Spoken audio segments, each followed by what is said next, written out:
Challenging is how some have labeled it. We've been told supply is limited. Despite this, many first-time homeowners are eager to transition from renters to homeowners. And a growing number of these first-time buyers are Latino, whose homeowner rates have increased more in recent years than other ethnic groups.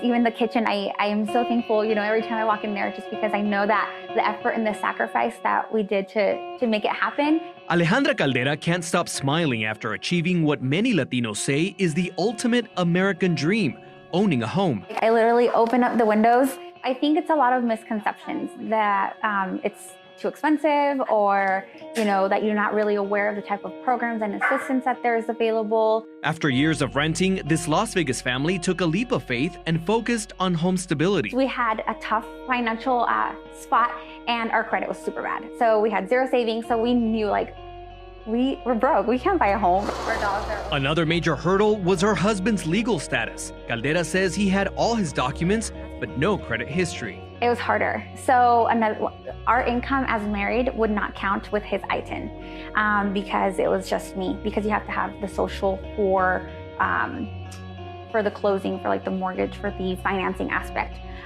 or you didn't qualify for certain programs. According to Lending Patterns, Nevada ranks 5th in the nation with states with the biggest share of mortgages made to Hispanic homeowners who have faced challenges from not having enough for a down payment to high home prices. Realtor Alex.Vazquez says there are programs to help first-time home buyers, like the Nevada Housing Program, and the Caldera family is one of many who are benefiting from these. It varies on a case-by-case, Christian, but there's down payment assistance programs, of course, to help.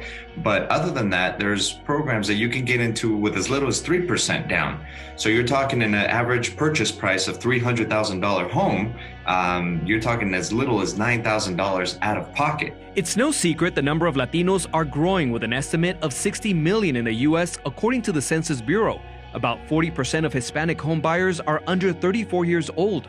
Vasquez says the housing market is very attractive to buyers right now because of low interest rates. We definitely recommend buying now, Christian, and only because interest rates are at historic lows, which make mortgage opportunity or payments rather affordable. In many cases, we're seeing with these low interest rates that for families, it's more affordable to purchase than to rent. He says the first step to buying a home is getting in touch with a professional realtor. An easy step for this family. I always had this picture of what I wanted in a home. I wanted to be able to have horses.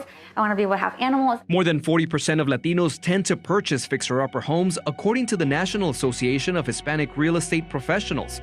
That was the case for the Caldera family that closed in August on $280,000 home in North Las Vegas. It's not just the look, it's the lifestyle. My husband's a charro, so he's all about that country living. 3 months later, the home was remodeled and even made some space for their horse Spirit, several goats, chickens, and other pets. At first, it's kind of weird. We always say, let's pay the rent. We have to pay the rent.